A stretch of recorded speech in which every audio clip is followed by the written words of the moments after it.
Welcome to the Slop Temple. We pray this video helps. In this video, I will explain how to make Bertolli Alfredo sauce taste better. Let's start with some simple additions.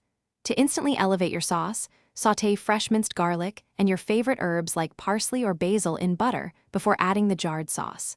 Then, stir in some freshly grated Parmesan cheese for a richer, more authentic flavor. Finally, a splash of heavy cream can transform the texture, making it incredibly smooth and velvety.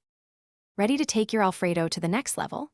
Consider sautéing some sliced mushrooms or finely diced onions until golden brown.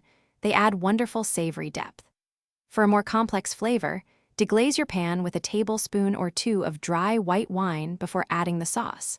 And for an unbelievably creamy texture, whisk in a small amount of full-fat cream cheese until it's fully melted and smooth.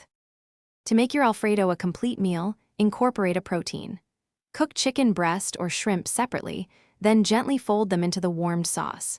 If you enjoy a little heat, a pinch of red pepper flakes can add a subtle, pleasant kick without overpowering the creamy flavor.